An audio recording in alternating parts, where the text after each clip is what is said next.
Yung passion ko sa music at sa songwriting ay pansamantala kong naisantabi dahil sa mga opportunities na hindi nagbubukas para sa akin.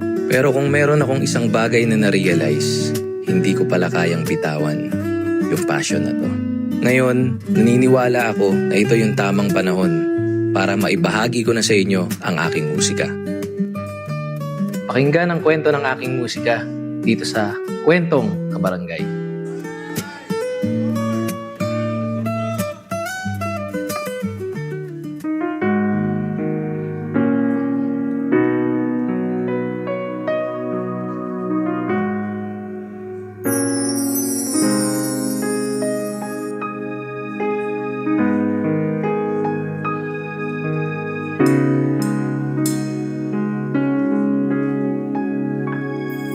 Di man araw-araw na nakangiti, ilang beses na rin tayong humihindi. Di na mabilang ang ating mga tampuhan, away ba't di natin di na namamalayan. Ito tayo hanggang sa huli, palagi babalik pa rin sa yakap mo. Hanggang sa huli, palagi pipiliin kong maging sa'yo. Ulit-ulitin man, nais kong malaman mo, iyo ko.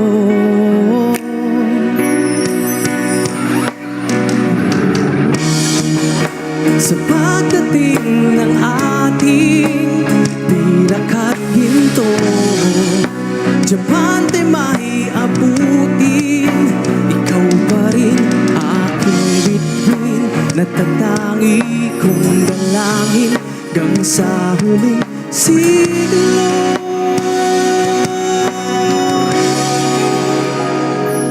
Sa huli, palagi babalik pa rin sa yakap mo. Mahal, sa huli, palagi pipiliin kong maging sa'yo. Ulit-ulitin man, nais kong malaman mo, iyo ko.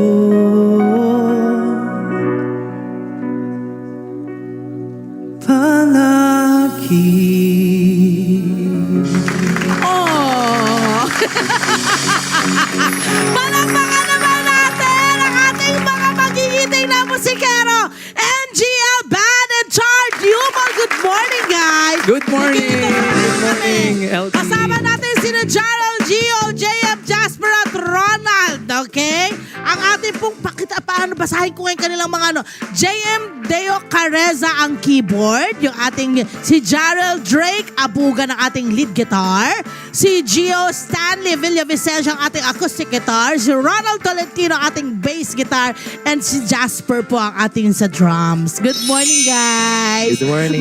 Hindi kayo sanay gumagising na maaga, no? Maraming salamat Guilty. naman. Thank you so much for coming. Ang ganda! Eto na, paano kayo nabuo? Ang dami nyo sa isang banda. Ang hirap makabuo ng banda na marami, ha? Galing din ba kayo sa iba-ibang band? Ganon din ba yun? Tapos nagsama-sama? Yes, may sarili kaming band, pero nag-join kami para sa project na to. At ayun, nagbuo ng NGL. Actually, 2022 pa yung NGL. Nag-start kami as a Ano label. ibig sabihin ng NGL? New Generation Label. Nice! Ang taray! Kaya pala! Chard! Ikaw daw ay galing sa isang grupo na ngayon ay nagbalak ka ng mag-solo artist. Yes po, yes po. Oo, gaano kahirap ang yung transition ba? Hindi naman ganong nahirapan kasi talagang Nasa puso mo na yung Yes. pag-perform. tsaka Oo. solo singer naman po talaga before pa makapasok doon sa Oo, group. songwriter na rin daw. Yes Ano yung po, mga yes usual po. na mga awitin ang mga sinusulat mo? Meron po akong mga songs na nagawa na love songs. Meron din namang parang medyo Masasakit. madamdamin. Oo. Alam mo, Oo, pag madamdamin. Pinoy, ganyan eh, no? Yung mga nai-in love, mga lumalayo, nasasak... Ay, mahawak sa puso, Aray, mahawak sa puso, di ba? Kasi kadalasan ganyan. Eto na, paano nakilala po yung banda po ninyo naman? So ayun, pumunta sila Sir Chard, naghanap kasi meron daw silang friend na nag-recommend ng NGL Yes. na para yun na nga dahil gusto At niya may studio rin daw kayo, tama Yes, ba? may studio Uy, po kami. Ano yung studio nyo? Kwento Open nyo na po, NGL Studios. Yes. Nasa may Erod lang, search nyo lang New Generation label, NGL Studios. Makikita nyo yan. Nagkikater kami sa kahit na sino. Kung may budget ka or yung gusto mong... Kami wala kang magbabudget budget, para sa'yo. diba? Ganyan. Yeah. Oo. Open to everyone. Open to the public in studio. Yan. May concert ka na rin? Yes po. Iba ang binilisan mo masyado, ha? Nagmamadali ka. Anong concert yan at kailan yan? And on Feb 5 po sa Viva Cafe, I'll be doing my first solo concert. Yes. Ayan, kasama ng NGL band, syempre. Yung NGL band ba, kayo rin ba ay nagkikipag-collab sa iba't ibang mga artists din? May ganun din ba kayo? Yeah, definitely. Open kasi isa sa mga services namin yan.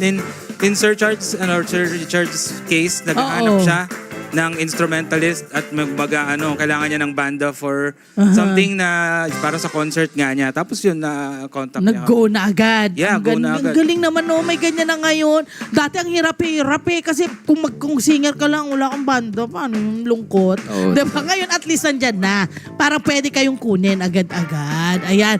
Saan pwedeng makontak at makita ang kanyang, ikaw mismo? Saan ka pwede, in case, kailangan ng mga rocket. And of course, kayo rin. Ayan, Richard, muna tayo. please do follow my social media accounts. Just type in Chard Umol or Richard Umol. Ayan, para po makita po ninyo yung aking mga activities. At, Ay, mukhang ano ka na rin dun sa social media mo eh. Sikat na sikat ka rin eh. Mukhang silang araw ang nag-request para mag-concert siya. Ayan, binigay na sa inyo, hindi ba? it's time to give back po kasi doon sa mga Correct. sumusuporta sa akin. Naman. NGL kayo, may mga upcoming ba kayong gigs, ganyan? Kung gusto niyo kami makita, yung NGL band, may doon nga sa...